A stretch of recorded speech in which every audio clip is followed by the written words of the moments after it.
സദാ തൊട്ടാലും വാടാതവളൊരു കനലിൻ തരി കണ്ണാലേ പറയുവതിവളൊരു മിന്നൽ സദാ തൊട്ടാലും വാടാതവളൊരു കനലിൻ തരി മേലെ വിണ്ണിൻ മേഘങ്ങൾ പോലും വിരലാൽ കോർത്തിടാൻ ലോകം ചുറ്റിയെത്തുന്ന മനസ്സാൽ സ്വർഗം തീർത്തിവൾ ശലഭമായി സ്വപ്നമോഹ തീരമൊന്നായി തേടുവാൻ ഒരുമയോടെ ഉയരിലൊന്നായിരു കരങ്ങൾ ചേർത്തവൾ ഉൾത്തൊടും ഉശിരുമായി വന്നിവൾ ആൺ പിറന്നോൾ ആൺ പിറന്നോൾ ആൺ പിറന്നോൾ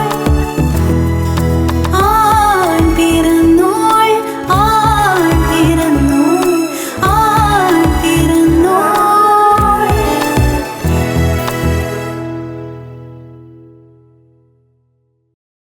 ഞാൻ ഇവിടെ കുറച്ചു ദിവസം നിൽക്കുന്നോണ്ട് ആന്റിക്ക് ഒരു പ്രശ്നവും ഇല്ല. പിന്നെ ഡോക്ടർക്ക് എന്താ എന്താ എന്താ മാളു, എന്താ പ്രശ്നം? ഒന്നുമില്ല ആന്റി, മാളു ഇനി ഇവിടെ നിൽക്കുകയാണെന്നാ പറയുന്നത്. ഞാനത് മോനോട് അങ്ങോട്ട് പറയാനിരിക്കായിരുന്നു. കുറച്ച് ദിവസം ഇനി മോളെ ഇവിടെ നിർത്ത്. അങ്ങോട്ടും ഇങ്ങോട്ടും യാത്ര ചെയ്ത് ശരീരത്തിന് ഉടവ് തട്ടണ്ടല്ലോ. ഇവിടെ ആവുമ്പോ ഞാനും അശ്വതിയൊക്കെ അവളുടെ കാര്യം നോക്കാനുണ്ട്. ഇവളുടെ കാര്യം നോക്കാൻ അവിടെ ആളുണ്ട്. പിന്നെ എന്തെങ്കിലും അത്യാവശ്യം വന്നാ മെഡിക്കേഷൻ എടുക്കാനും ഇവിടത്തെക്കാൾ സൗകര്യം അവിടെയാ. എന്നാര് പറഞ്ഞു? ഇവിടെ വെച്ച് എനിക്ക് അസുഖം വന്നപ്പോ ഡോക്ടറെ വിളിച്ചു പറഞ്ഞപ്പോ ഡോക്ടർ ഉടനെ വന്നല്ലോ. ഇനിയിപ്പോ വന്നില്ലെങ്കിൽ തന്നെ മുത്തശ്ശിയോ അമ്മയോ എന്നെ ഹോസ്പിറ്റലിൽ കൊണ്ടുപോയിക്കോളൂ.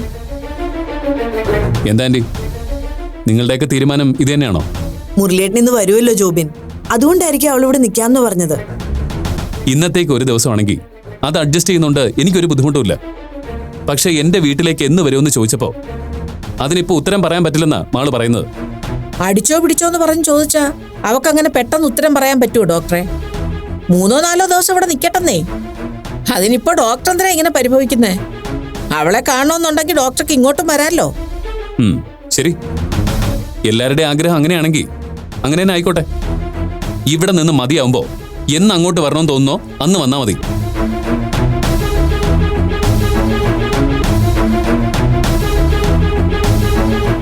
നല്ലൊരു ദിവസമായിട്ട് ആ കൊച്ചിന്റെ മനസ്സ് വിഷമിപ്പിച്ചല്ലോ. ഇയാൾക്ക് എന്താ അശ്വതി, കാര്യം പറഞ്ഞാൽ മനസ്സിലാവില്ലേ?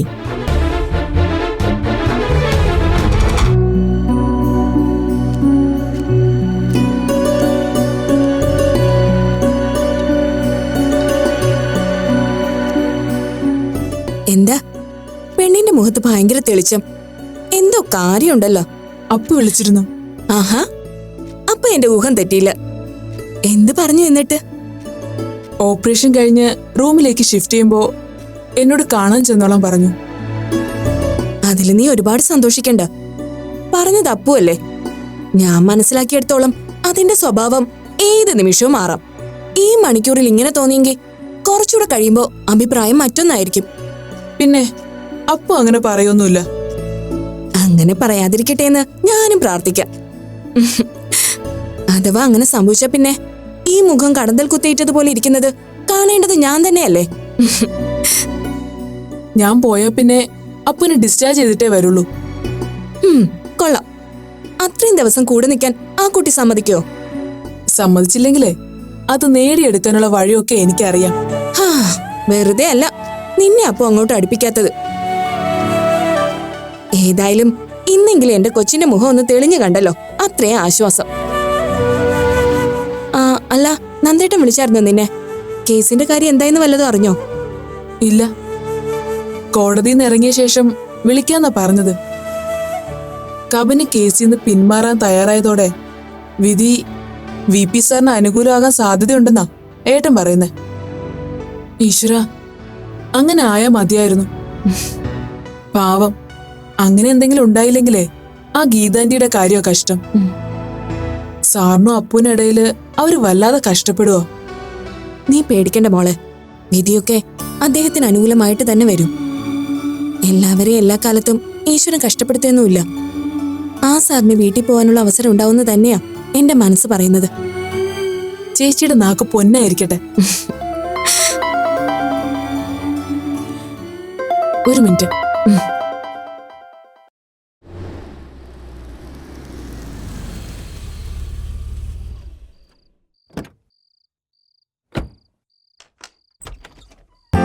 ആ അപ്പൊ ഇന്ന് വരും എന്ന് പറഞ്ഞ സത്യമായിരുന്നു അല്ലേ? അതെന്താടോ, എയർപോർട്ടിൽ ലാൻഡ് ചെയ്തപ്പോ തന്നെ ഞാൻ വിളിച്ചില്ലേ? എന്നിട്ടും എനിക്ക് വിശ്വാസമായില്ലെന്നാണോ? എങ്ങനെ വിശ്വസിക്കും? 2 ദിവസത്തിനകം മടങ്ങി വരുന്നു പറഞ്ഞു പോയ ആളാ. ആഴ്ച 1 കഴിഞ്ഞു. ഇപ്പോഴെങ്കിലും ഇവിടെയുള്ളവരെ കുറിച്ചൊക്കെ ഓർമ്മ വന്നല്ലോ സാറിന്. അത്രയെങ്കിലും നല്ലത്. അതെന്ത് വർത്താനം അശ്വതി നീ പറയുന്നേ? നിന്റെ പറച്ചിൽ കേട്ടാ തോന്നുമല്ലോ മുരളി നമ്മളെയൊക്കെ കളഞ്ഞിട്ട് ഒറ്റയ്ക്ക് എവിടെയോ ആഘോഷിക്കാൻ പോയതാണെന്ന്. അഷ്ടിക്കുള്ള വക തേടി പോയതല്ലേ? വന്നു കയറിയ ഉടനെ പാവത്തിന്റെ നേരെ കുറ്റവും കുറവും പറഞ്ഞു ചെല്ലുകയാണോ വേണ്ടത്? അങ്ങനെ അങ്ങോട്ട് പറഞ്ഞു കൊടുക്കമ്മേ. ആ ഇത്രയും ദിവസം അവിടെ നിന്നുകൊണ്ട് ഒരു വലിയ പ്രോജക്റ്റിനുള്ള ഡീൽ ഉറപ്പിച്ചിട്ടാ ഞാൻ പോകുന്നത്. ദൈവം സഹായിച്ചത് നടന്നു കിട്ടിയാലേ പിന്നെ നമുക്ക് തിരിഞ്ഞു നോക്കേണ്ടി വരില്ല. ഇനി അങ്ങോട്ട് നമ്മുടെ കമ്പനിയെ തേടി വരുന്നതെല്ലാം ഇതുപോലെ വലിയ വലിയ പ്രോജക്റ്റുകളായിരിക്കും. ഈശ്വര ഭഗവാനെ നന്നായിരിക്കട്ടെ. കേട്ടോടി, 5-6 ദിവസം കഷ്ടപ്പെട്ടാലെന്താ? ദൈവം തമ്പുരാൻ അതിനൊരു ഫലം കൊടുത്തില്ലേ? എന്നിട്ട് കാര്യം അറിയാതെ വന്നു കയറുമ്പോഴേ ഒരു മുടക്ക് വർത്താനം കൊണ്ട് നിന്നോളൂ. കണ്ടോ, ഞാൻ മനസ്സിൽ പോലും ഉദ്ദേശിക്കാത്ത കാര്യമാ അമ്മയും മരുമോനും കൂടെ പറഞ്ഞുണ്ടാക്കുന്നത്. എന്റെ അമ്മയെ ഞാനൊരു തമാശ പറഞ്ഞതല്ലേ? ഓ പിന്നെ അത് കേൾക്കുന്നവർക്കൂടെ തോന്നണം തമാശയാണെന്ന്. മതി മതി മതി, ഇനി ഇതിന്റെ പേരില് അമ്മയും മോളും തമ്മിൽ വഴക്കാവണ്ട. അല്ല, എന്താ ഇവിടുത്തെ കാര്യങ്ങള്? മാളു ഉറങ്ങിയോ? അതിനുവേണ്ടി സമയമായില്ലല്ലോ. ജോബിനുണ്ടോ ഇവിടെ? ഇല്ല, ടീച്ചറുണ്ടായിരുന്നു. 2 പേരും കൂടി കുറച്ചു മുമ്പ് ഇറങ്ങിയത്. ഡോക്ടറോട് 2-3 ദിവസത്തേക്ക് ഇവിടെ നിൽക്കാൻ ഞങ്ങളെല്ലാം നിർബന്ധിച്ചാണെന്നേ. എവിടെ? നമ്മള് പറഞ്ഞാ കേൾക്കുന്ന ശീലമൊന്നും പണ്ടേ അവനില്ലല്ലോ. പോരാത്തതിന് മാളു കൂടെ ചെല്ലാത്തതിന്റെ ഒരു കിറുകിറുപ്പം ഉണ്ടായിരുന്നു.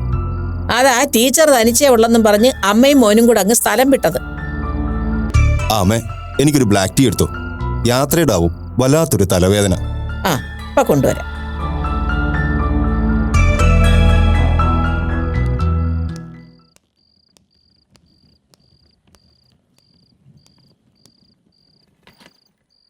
അശ്വതി, മാളും ജോബിനുമായിട്ട് എന്താ പ്രശ്നം?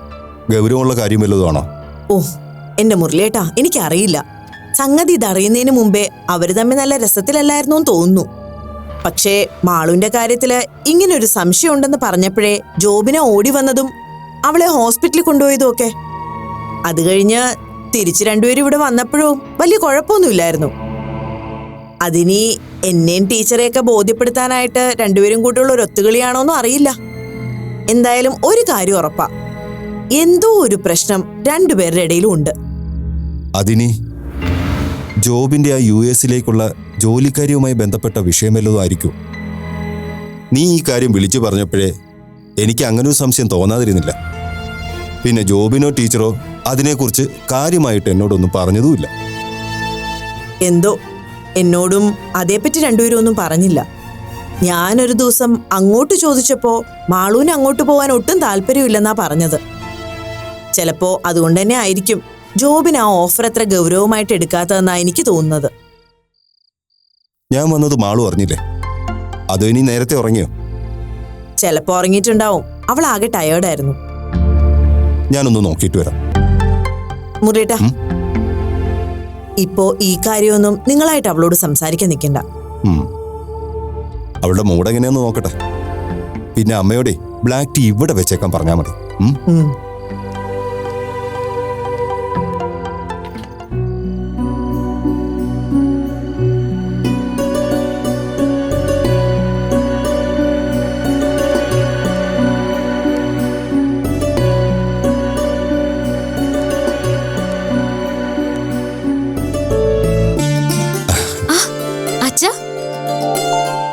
അച്ഛനത് എപ്പോഴാ വന്നത്? കുറച്ചു നേരമായി.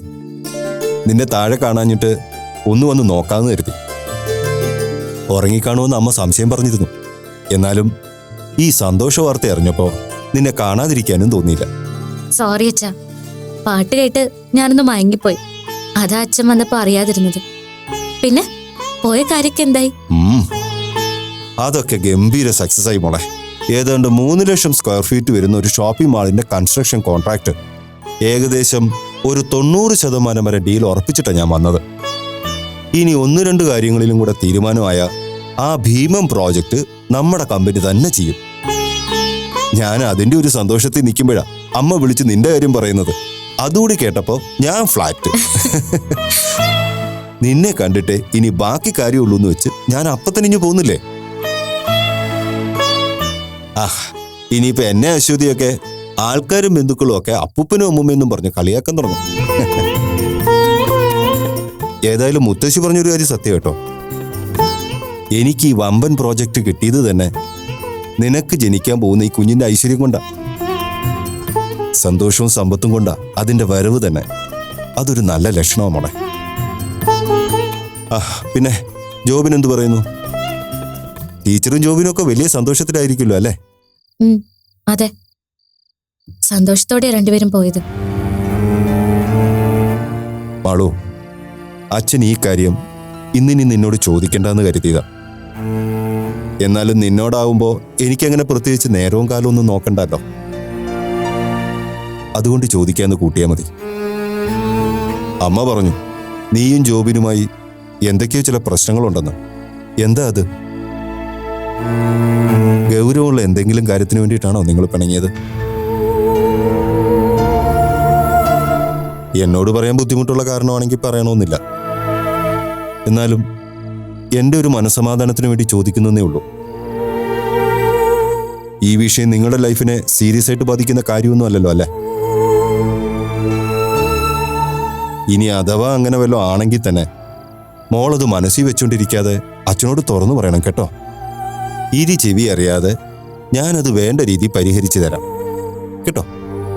അച്ഛാ, അച്ഛനും കൂടി അറിയാവുന്ന കാര്യം ഇത്. അരുൺ ഭാസ്കറിന്റെ കാര്യം തന്നെ.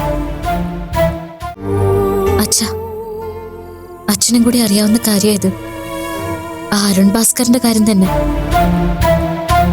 അയാൾ എന്തൊക്കെയോ കള്ളക്കഥ പറഞ്ഞ് ഡോക്ടറെ എന്നെയും തമ്മിൽ തെറ്റിക്കാനുള്ള ശ്രമത്തില. അതിലൊരുവിധം അയാൾ വിജയിച്ചു എന്ന് തന്നെ പറയാം. ഡോക്ടറുടെ മനസ്സിൽ എന്തൊക്കെയോ സംശയങ്ങൾ ഉള്ളതുപോലെയാ ഇപ്പൊ എന്നോട് പെരുമാറുന്നത്. അയാളുടെ വാക്ക് കേട്ട് ഡോക്ടർ ഉള്ളിൽ സംശയം വെച്ച് എന്നോട് പെരുമാറുന്ന കണ്ടപ്പോ എനിക്കതൊന്നും സഹിക്കാൻ പറ്റിയില്ല അച്ഛാ. അതുകൊണ്ടാ. അയ്യേ, അതിനെന്തിനാ മോളെ നീ സങ്കടപ്പെടുന്നത്? ജോബി നിന്നെ സംശയിക്കുന്നൊന്നും എനിക്ക് തോന്നുന്നില്ല. നീ ഈ കാര്യം അയാളോട് മറച്ചു വെച്ചതിന്റെ ഒരു പരിഭവം കാണിക്കൽ മാത്രമായിട്ട് ജോബിന് ഇതെടുത്തിട്ടുള്ളൂ. അതിപ്പോ നമ്മുടെ ഭാഗത്തും തെറ്റുണ്ട് മാളു.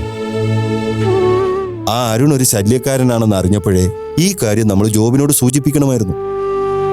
ഇതിപ്പോ നമ്മൾ പറയാതെ മറ്റൊരാൾ ഇന്ന് ഇതൊക്കെ അറിയുമ്പോ സ്വാഭാവികമായിട്ട് അയാൾക്കൊരു നീരസം ഉണ്ടാവും. അത് മാറ്റിയെടുക്കാൻ മുൻകൈ എടുക്കേണ്ടതും വിട്ടുവീഴ്ച ചെയ്യേണ്ടത് നമ്മൾ തന്നെയാ. സാരമില്ല, മോള് വിഷമിക്കണ്ട. അച്ഛൻ ജോബിനെ കണ്ടൊന്ന് സംസാരിക്കുന്നുണ്ട്. നാളെ ആവട്ടെ. വേണ്ട അച്ഛാ, അതിന്റെ ഒന്നും കാര്യമില്ല. കാര്യമുണ്ട്. അതൊന്നും തൽക്കാലം നീ അറിയാൻ അന്വേഷിക്കൊന്നും വേണ്ട. ഞങ്ങൾ തമ്മിൽ പറഞ്ഞു തീർത്തോളാം. മോള് വിഷമിക്കണ്ട കേട്ടോ. എന്നാ നേരത്തെ കിടന്നു.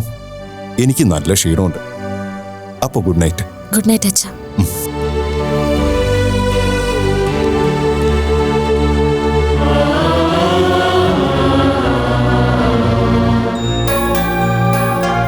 ബേബി, പറയുന്ന കേക്ക്. എന്തിനാ ഇങ്ങനെ വാശി പിടിക്കുന്നത്? വാ, നമുക്ക് കോടതി പോയിട്ട് വരാം. നോക്ക് ബേബി, കേസ് വിളിക്കുമ്പോൾ ബേബി കോടതിയിലില്ലെങ്കിൽ വീണ്ടും ആ കേസ് അവധിക്ക് വയ്ക്കും. വിധി പറയാത്തിടത്തോളം കാലം ബേബിക്ക് വീട്ടിൽ വരുന്ന കാര്യം ചിന്തിക്കാൻ പോലും പറ്റില്ല. അതെന്താ മനസ്സിലാക്കാത്തെ? കോടതിയിലേക്ക് ഞാൻ വരില്ലെന്ന് പറഞ്ഞില്ലല്ലോ ഗീത. പക്ഷെ ഇങ്ങനെ ഒരു കേസിന് എങ്ങനെ ഞാൻ പ്രതിയായെന്നത് വ്യക്തമായും സത്യസന്ധമായും എനിക്ക് അറിയണം. അല്ലാതെ എനിക്കങ്ങനെ കോടതിയിൽ ചെന്ന് നിൽക്കാനാവും? ഇതുവരെ കഥ അറിയാതെ മറ്റുള്ളവർ പറഞ്ഞു കേട്ട കഥയ്ക്കൊപ്പം ആടിയ പാവയായിരുന്നു ഞാൻ. ഇനി അതൊന്നും പറ്റില്ല. വക്കീലിനോടും ഡോക്ടറോടും കള്ളം പറയരുതെന്ന് നിങ്ങൾ പറയും. അതേ നിങ്ങളുടെ ഒരു ക്ലയന്റിനോട് സത്യം തുറന്നു പറയാൻ മടിക്കുന്നത് എന്തിനാ?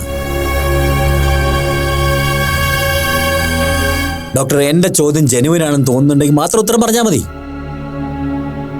ഞാൻ നിങ്ങളുടെ പേഷ്യന്റ് ആയിരുന്നു എന്നാണല്ലോ പറയുന്നത്.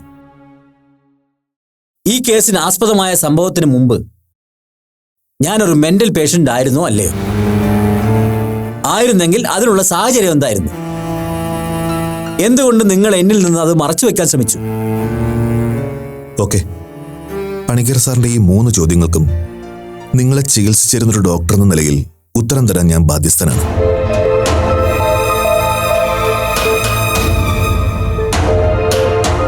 അതിലൊന്നാമത്തെ ചോദ്യം, നിങ്ങളൊരു മനോരോഗിയാണോ എന്നാണ്. അതിന് സത്യസന്ധമായ ഒരു ഉത്തരം പറയുകയാണെങ്കിൽ അതെ എന്ന് പറയേണ്ടി വരും. കാരണം ഒരാൾ അയാളുടെ ദേഷ്യമോ സങ്കടമോ ഏത് ഇമോഷൻസും ഒരു പരിധിയിൽ കൂടുതൽ മറ്റുള്ളവരിലേക്ക് കുടഞ്ഞിടുന്നത് മനസ്ഥിരതയുള്ള ഒരാളുടെ ലക്ഷണമല്ല. ഇവിടെ വീട്ടിലെ പ്രശ്നങ്ങളും പ്രഷറും നിങ്ങളൊരു ട്രാൻസ്പേഴ്സണാലിറ്റിയോട്ടാണ് പ്രകടമാക്കിയത്. ആ നിലയിൽ നോക്കിയ വിജയ് പണിക്കരുടെ മനോനിലയിൽ യുക്തിക്ക് നിരക്കാത്ത ചില കാര്യങ്ങളുണ്ട്. അതുകൊണ്ട് സാറിന് വേണമെങ്കിൽ ഒരു മനോരോഗി എന്ന് വിളിക്കാം. ഇവിടെ എന്തുകൊണ്ട് സാർ അങ്ങനെ ഒരു മനോനിലയിൽ എത്തിയെന്ന് ചോദിച്ചാൽ അതിന് സാറിന്റെ മനസ്സ് തന്നെയാണ് ഉത്തരവാദി എന്ന് പറയേണ്ടി വരും. ചില കാര്യങ്ങൾ അങ്ങനെയാണ് പണിക്കർ സാറേ. താങ്കളെപ്പോലൊരാൾക്ക് മനസ്സിന്റെ ഗതിവിഗതികളെക്കുറിച്ച് കൂടുതൽ വിശദമാക്കി തരേണ്ട കാര്യമില്ലല്ലോ.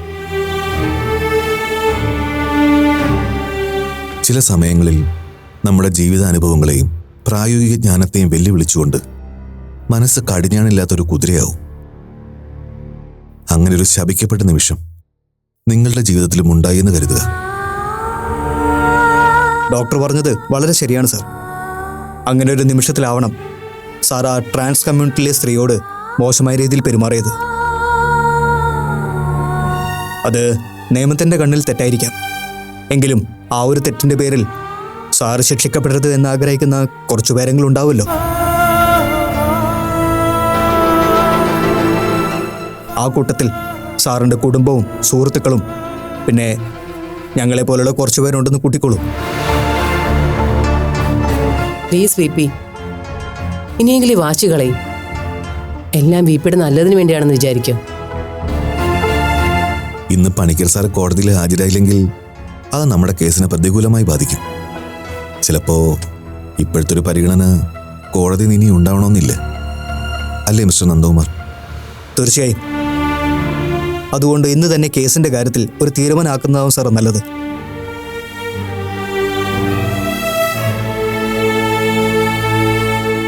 ശരി, ഞാൻ വരാം.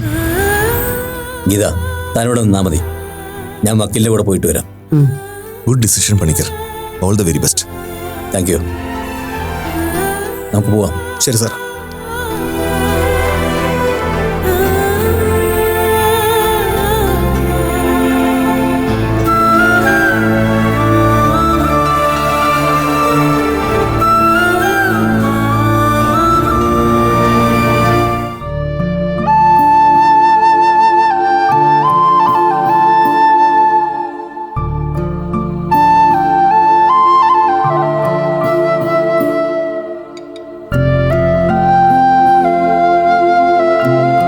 മെസ്സേജാ? മാളൂന്റെ ആണോ? അല്ല, ഇത് വേറെയാ. മാളു പിന്നെ നിന്നെ വിളിച്ചിരുന്നോ? ഇല്ല. എന്താ നിന്റെ ഉദ്ദേശം? എനിക്കെന്തുദ്ദേശം? പ്രത്യേകിച്ചൊന്നുമില്ല. ഈ പിണക്കം എത്ര നാൾ നീട്ടിക്കൊണ്ടു പോകാനാ എന്റെ മോന്റെ ഉദ്ദേശം? എന്താ ജോബിൻ, ഞാൻ ചോദിച്ചത് കേട്ടില്ലേ? അവളുടെ കാര്യത്തിൽ എന്താ നിന്റെ തീരുമാനമെന്ന് എനിക്കറിയണം. എന്റെ തീരുമാനം എന്താണെന്ന് മമ്മിക്ക് അറിയാലോ. അവളുടെ കാര്യത്തിൽ എന്താ നിന്റെ തീരുമാനമെന്ന് എനിക്കറിയണം. എന്റെ തീരുമാനം എന്താണെന്ന് മമ്മിക്ക് അറിയാലോ. ഇന്നലെ നമ്മൾ രണ്ടുപേരും കൂടിയല്ലേ ഇങ്ങോട്ട് വരാൻ ക്ഷണിച്ചത്. അവള് വരാൻ കൂട്ടാക്കാത്തതിന് ഞാനിപ്പോ എന്ത് ചെയ്യാനാ? അവളുടെ വീട്ടുകാരുടെ മുന്നിൽ വെച്ച് പിടിച്ചു കെട്ടി കൊണ്ടുവരാനൊന്നും പറ്റില്ലല്ലോ. അങ്ങനെ അവളെ എവിടേക്ക് പിടിച്ചു കെട്ടിക്കൊണ്ടു വരണമെന്ന് ആരും പറഞ്ഞില്ല ജോബിൻ. പക്ഷെ അല്ലാതെ തന്നെ അവൾ നിന്റെ കൂടെ വരാൻ തയ്യാറാവണം. അവിടെയാണ് എന്റെ മോന്റെ മിടുക്ക്. നിങ്ങൾ തമ്മിലുള്ള പിണക്കം കോംപ്രമൈസ് ചെയ്യാൻ നീ ഒന്നും ചെയ്തില്ല എന്നല്ല ഞാൻ പറഞ്ഞത്. പക്ഷേ നിന്റെ ആ ശ്രമം മാളുവിന് കൺവിൻസിംഗ് ആയില്ല എന്നതാണ് സത്യം. നിന്റെ ഭാഗത്തു നിന്ന് ഒരു വിട്ടുവീഴ്ച ഉണ്ടായതായി അവൾക്ക് ആത്മാർത്ഥമായി ബോധ്യമില്ലാത്തിടത്തോളം കാലം അവൾ വരാൻ കൂട്ടാക്കില്ല. ഇതിലപ്പുറം ഞാൻ എന്ത് വിട്ടുവീഴ്ചയാ മമ്മി ചെയ്യേണ്ടത്? ഒരു സ്ത്രീയും ആഗ്രഹിക്കാത്ത ഒരു കാര്യമാ നീ അവളോട് ചെയ്തത്. സ്വന്തം ഭാര്യയെ സംശയിക്കുക എന്ന് പറയുന്നത് മാനാഭിമാനമുള്ള പുരുഷന്മാർക്ക് ചേർന്നതല്ല. അങ്ങനെ എന്തെങ്കിലും ഒരു തെറ്റിദ്ധാരണ നിന്റെ മനസ്സിലുണ്ടെങ്കിൽ തന്നെ അത് നേരിട്ട് അവളോട് ചോദിച്ചാണ് ബോധ്യപ്പെടേണ്ടിയിരുന്നത്. അല്ലാതെ ഭാര്യയുടെ സ്വഭാവത്തിന്റെ സംശുദ്ധി അളക്കാൻ മറ്റുള്ളവരെ ആശ്രയിക്കല്ല വേണ്ടത്. ഞാൻ മാളുവിന്റെ സ്വഭാവ സർട്ടിഫിക്കറ്റ് ആരോടും ആവശ്യപ്പെട്ടിട്ടൊന്നുമില്ല. ഇനി മറ്റുള്ളവരോട് യാഥാർത്ഥ്യം തേടി പോയെങ്കിൽ അതിന്റെ കാരണക്കാരി മാള് തന്നെയാ. അതെന്താ മമ്മിക്ക് മനസ്സിലാവാത്തത്? എനിക്ക് വേണമെങ്കിൽ നിന്റെ പക്ഷം പിടിച്ച് സംസാരിക്കാം. പക്ഷെ മാളുവിന്റെ സ്ഥാനത്ത് ഞാനായിരുന്നെങ്കിലും ചിലപ്പോ ഇങ്ങനൊരു തീരുമാനം എടുത്തുന്നിരിക്കും. കാരണം സ്വന്തം സ്വഭാവത്തിലും വ്യക്തിത്വത്തിലും വിശ്വസിക്കുന്ന ഒരു സ്ത്രീക്ക് തന്റെ അതേ അളവിൽ മനസ്സിലാക്കാൻ കഴിയുന്ന ഒരാളായിട്ടായിരിക്കും ഭർത്താവിനെ കാണുന്നത്. പ്രത്യേകിച്ചും നിന്നെപ്പോലെ ഒരാളെ. ആ വിശ്വാസമാ തെറ്റിദ്ധാരണയുടെ പേരിലാണെങ്കിലും നീ ഇല്ലാതാക്കിയത്.